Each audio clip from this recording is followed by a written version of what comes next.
Welcome back to STD News.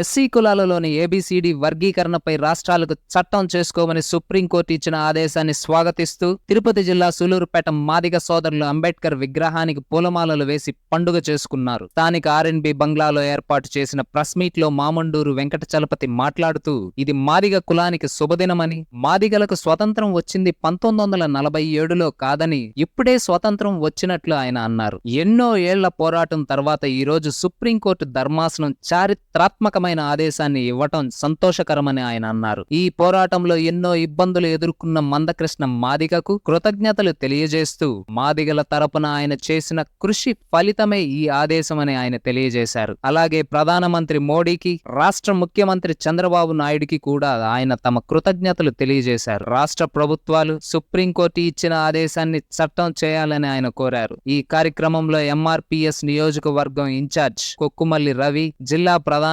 కార్యదర్శి కయ్యారపు చంద్రబాబు, జిల్లా కార్యదర్శి తుమ్మూరు ఆదెమ్మ, మహిళా అధ్యక్షురాలు మాసారం చంగమ్మ, మహిళా మండలి నాయకురాలు మల్లవరపు బుజ్జమ్మ తదితర ఎంఆర్పిఎస్ నాయకులు, కార్యకర్తలు పాల్గొన్నారు.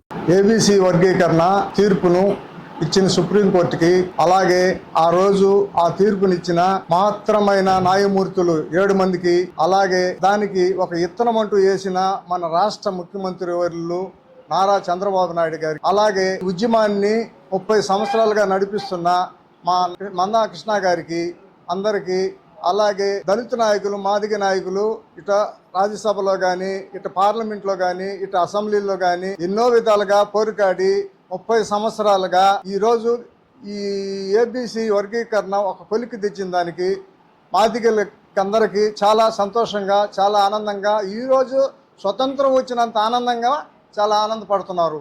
ఎందుకంటే 30 సంవత్సరాలకు ముందు మనకు వ్యవస్థ ఎట్లా ఉండిందో కొన్ని మంది పెద్దలకు తెలుసు. కానీ 30 సంవత్సరాలుగా మందాకృష్ణ వచ్చి ఈ ఉద్యమం పెట్టిన తర్వాత చాలా మంది సంతోషపడ్డారు, చాలా మంది బాధపడ్డారు. కానీ ఎన్నో మంది దీని గురించి ప్రాణత్యాగాలు చేసిన పిల్లలు ఉన్నారు, పెద్దలు ఉన్నారు, చాలా మంది ఉన్నారు. వాళ్ళకందరికీ చేతులెత్తి నమస్కరిస్తున్నాను, కృతజ్ఞతలు చెబుతున్నాను. మన దేశ ప్రధాని నరేంద్ర మోడీ గారు దీంట్లో చాలా వరకు తలకాయ పెట్టి ఆయనే దీని ముందుకు జరిపించాడు. ఆయన నడిపించకపోతే ఈ రోజు ఈ వర్గీకరణ కూడా కాదు. వాళ్ళ వల్లే ఈ రోజు వర్గీకరణ మాదిగలకి అందింది. వాళ్ళంతా లేదంటే ఈ రోజు మాదిగలకి భవిష్యత్తే ఉండదు. కానీ ఇది మా కోసం మాత్రం కాదు, రాబోయే భావితరాల పిల్లలకి, మాదిగ పిల్లలకి ప్రతి ఒక్కరికి చెప్పగలిగింది ఒకటే మాట. నేను ఇంకనంతకు మించి నేనేం చెప్పదలుచుకోవాలా. ముఖ్యంగా ప్రతి ఒక్క బిడ్డని, ఇంతకాలం అమాయకత్వంగా మీరు అంతా ఉండుండొచ్చు, అమాయకత్వంగా 100 జరుగుండొచ్చు, కానీ ఇంకన మాత్రం ప్రతి ఒక్క బిడ్డని, ప్రతి ఒక్క పుట్టిన బిడ్డని చదివించుకొని ఇంప్రూవ్ చేసుకునేది మీ బాధ్యతలు. ఇంకా వర్గీకరణ ఎలా అంటే 15% ఉంటే ఇటు మనకే కాకుండా మనకంటే ఇంకా తక్కువ జాతి ఉన్న రిల్లీ క్యాస్ట్ అని ఒకటి ఉంది. ఆ రిల్లీ క్యాస్ట్ కి ఫస్ట్ ప్రాధాన్యత ఇచ్చారు. అదే మెయిన్.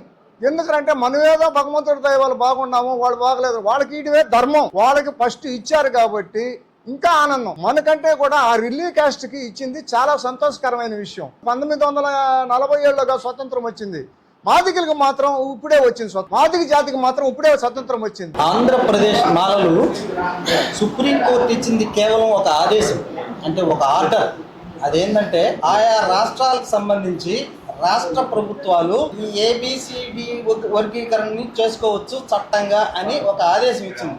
అంతేగాని చట్టం చేయలేదు. మేము చట్టం చేయలేము అంటున్నారు ఆంధ్రప్రదేశ్ లో మాలలు. దీని మీద మీ వివరణ గానీ, మీ అభిప్రాయం గానీ, మీ డిసిషన్. ఇప్పుడు అది ఈ రోజు పుట్టింది కాదు. ఈ ఎంఆర్పిఎస్ అనే ఇది గాని, ఈ ఉద్యమం గాని 1994 నుంచి ఈ ఉద్యమం నడుస్తూనే ఉంది. ఆ రోజు నుంచి ఈ రోజు వరకు మన రాష్ట్ర వ్యాప్తంగా, ఇటు ఆంధ్రప్రదేశ్గా కాకుండా ఇటు తెలంగాణ గాని, దేశవ్యాప్తంగా గాని అరుంజ్యోతులకి అన్యాయం జరిగింది. అరుంజ్యోతులు అర్జున్స్ కంటే అరుంజ్యోతులు ఎక్కువ ఉండారు. వీళ్ళకి న్యాయం కలగాలంటే వాళ్ళకి వర్గీకరణ చేయడం న్యాయమని ప్రతిపక్షాలు గాని, పార్టీ వాళ్ళు గాని, జనాలు గాని ప్రతి ఒక్కరూ మద్దతు ఇచ్చారు. ఈ రోజు కాదు, 1984 నుంచి దేశవ్యాప్తంగా గాని, రాష్ట్ర వ్యాప్తంగా గాని ప్రతి ఒక్కరూ మద్దతు ఇచ్చారు. ఎందుకురా అంటే ఇదే మా మాల సోదరులు కూడా ఫస్ట్లో వచ్చి ఉద్యమించారు. ఏంటంటే చాలా గందరగోళాలు జరిగినాయి, చాలా రచ్చలు జరిగినాయి, ఇదే అసెంబ్లీలో గందరగోళాలు జరిగినాయి, వీళ్ళని లోపలేపించారు, జైలుకి పంపించారు, అరుణ్జతుల్ని నానా హింసలు పెట్టారు. కానీ ఇప్పటికేమరంటే కొంతమంది చదువుకున్న వ్యక్తులు దీని గురించి ఆలోచించుకొని ఇప్పుడు మాత్రం ఓహో వీళ్ళకు కూడా న్యాయం జరిగే విధంగా ఉంది, న్యాయం జరగాలనేసి ఎక్కడ మాకంటూ వాళ్ళు గొడ్డలు పెట్టి కావడం. అదే ఫస్ట్ జరిగింది ఏంటంటే ఆలోచన లేకుండా జరిగింది వాస్తవమే, లేదని చెప్పలే. కానీ ఇప్పుడు పరిస్థితుల్లో మాత్రం అందరూ సర్దుబాటులోనే ఉండారు. కానీ ఏ ఒక్కరూ దీని గురించి అటకాయించలేదు, ఏ ఒక్కరూ దీని గురించి ఆపాలని ప్రయత్నించడం లేదు. కానీ మీరు అడిగిన దానికి ప్రశ్న ఏంటంటే ఈరోజు సుప్రీంకోర్టులో మాకు పూర్తి ఇది ఏబిసి వర్గీకరణ జరిగిందని మేము ఈరోజు కూడా చెప్పలేం. కానీ దీని సిగ్నల్ ఇచ్చారు, ఇది ఖచ్చితంగా చేస్తాము అని. దాంట్లో కూడా 7 మంది జడ్జీలు ఉంటే 6 మంది మాత్రమే మాకు జడ్జిమెంట్ ఇచ్చారు. దాంట్లో ఒక అతను వ్యతిరేకించున్నాడు. కానీ దీని సిగ్నల్ అంటే ఎలా అంటే ఈరోజు తప్పకుండా ఏబిసిడి వర్గీకరణ చేయడం ధర్మము, న్యాయము, దీనికి వాళ్ళు జనాభా ఎక్కువ ఉండారు అందువల్ల చెయ్యాలి అనేసి ఉదాహరణ. ఏబిసిడి వర్గీకరణలో 59 కులాలు ఉన్నాయి, అవును. ప్రాథమిక కులాలు.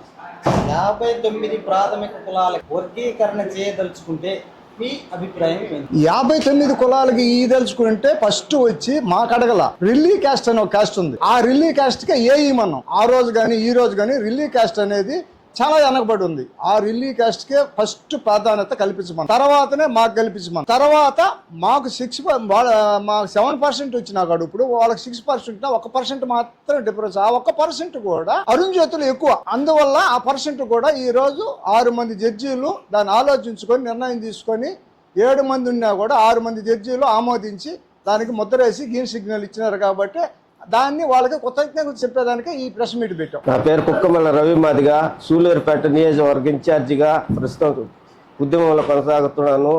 1వ తేదీ 8వ నెల 2024 తేదీన సుప్రీంకోర్టు మాదిగలికి అనుకూలంగా తీర్పు ఇవ్వడం జరిగింది. ఆ తీర్పులో మాకు ఎస్సీ రిజర్వేషన్ చేయటం మాకెంతో సంతోషకరంగా ఉంది. ఈరోజు మోడీ గారు చెప్పిన మాట ప్రకారం మాకు న్యాయం చేశారు. అదేవిధంగా అమిత్ షా గారు అయితే, అదేవిధంగా తెలంగాణ సీఎం రేవంత్ రెడ్డి గారు కానీ, నెక్స్ట్ తర్వాత వచ్చి చంద్రబాబు నాయుడు గారు ఎస్సీ వర్గీకరణని మొదట విజయం వేసాడు. అదేవిధంగా మళ్ళీ ఆయనే ఏపీలో మాకు ఎస్సీ రిజర్వేషన్కు చట్టబద్ధత కల్పిస్తాడని పూర్తి నమ్మకంతో ఉన్నాము. నమస్తే, నా పేరు కయ్యారి చంద్రబాబు మాదిగా. సంతోషకరమైన విషయం మీ అందరితో పంచుకోవటం ఇంకా మాకు సంతోషమైన విషయం. అయితే సుదీర్ఘమైన పోరాటంలో ఉడుదుడుకుల్లో ప్రాణత్యాగాలు చేసిన వాళ్ళకే ఈ విజయాన్ని మేము అంకితం చేస్తున్నాం. వాస్తవానికి లేబాక్ మురళి లాంటి వాళ్ళు కానీ వీళ్ళందరికీ కానీ ఖచ్చితంగా ఈ ఉద్యమంలో ప్రాణత్యాగం ఎవరైతే చేశారో వాళ్ళకి ఈ విజయాన్ని అంకితం. తర్వాత ఇంకో విషయం ఏంటంటే ఇది అన్నదమ్ముల ఆస్తి, అన్నదమ్ముల గొడవ. ఎవరికి వ్యతిరేకం కాదు, ఎవరికి ఇది కాదు. ఒక ఇంట్లో ఒక ఇద్దరు ఉన్నప్పుడు ఇద్దరు ఆస్తులు పంచుకున్నాము, అది దానికి సంతోషం. ఇక్కడి నుంచి సబ్జెక్ట్ వేరే. తర్వాత జరగబోయే పరిమాణాల గురించి మేము ఆలోచిస్తున్నాము. ఇక్కడి నుంచి రిజర్వేషన్ల పెంపు కోసం, ప్రైవేట్ రంగాల్లో రిజర్వేషన్ల కోసం, దాని తదుపరి జరగాల్సిన కోసం మేము జరగబోయే కార్యాచరణలు ప్రకటిస్తున్నామని మా పెద్దలు చెప్పారు. రిజర్వేషన్ల పెంపు కోసం మా పోరాటం జరుగుతుంది. దాని గురించి జరుగుతున్న కార్యక్రమాలు తొందరలోనే కృష్ణమాది గారు ప్రకటిస్తారని చెప్పారు. నా పేరు మాసారం చెంగమ్మ, జిల్లా అధ్యక్షురాలిని. 30 సంవత్సరాలు మా పోరాటాన్ని కొనసాగించాము. ఈరోజు మాకు ఆ కొరత అనేది మాకు తీరింది. ఇంక నుంచి మా బిడ్డల భవిష్యత్తు గురించి మేము ఆలోచన. 1994 నుంచి బయలుదేరిన ఈ ఉద్యమము 96లో ఉధృతంగా మారి రాష్ట్ర వ్యాప్తంగా, అప్పుడు ఉమ్మడి రాష్ట్రం మంది, ఆ రాష్ట్రంలో అనేక ఒడిదుడుకులు ఎదుర్కొని 2024లో చంద్రబాబు నాయుడు గారు వర్గీకరణ అమలు చేయడం జరిగింది. ఆ తర్వాత కొన్ని అడ్డంకులతో వర్గీకరణ ఇది రాష్ట్ర ప్రభుత్వాలకు అధికారం లేదు, ఇది పార్లమెంట్లో కానీ లేకపోతే సుప్రీంకోర్టులో కానీ తెలుసుకోవాలని చెప్పని అప్పుడు దాన్ని కొట్టివేయడం జరిగింది. ఆ తర్వాత 30 సంవత్సరాల నుంచే మేము పోరాడుతూ ఈ రోజుకి అల్లిపెరగని పోరాటం చేసి ఎన్నో అవమానాలు పడి, ఎన్నో బాధలు పడి కృష్ణమాదిగా అమ్ముడిపోయాడు. ఏ పార్టీ అధికారంలోకి వస్తే ఆ పార్టీకి మద్దతు చెప్తాడు. ఆయన వల్ల కాదన్న పరిస్థితులను కూడా మేము ఎదుర్కొన్నాము, అవమానాలు పడ్డాము, నిజంగా చాలా ఇబ్బందులు పడ్డాము. ఈరోజు న్యాయమే గెలిచింది, న్యాయమే జరిగింది. వాస్తవంగా చెప్పాలంటే ఈరోజు మేము చాలా సంతోషంగా ఉన్నాము.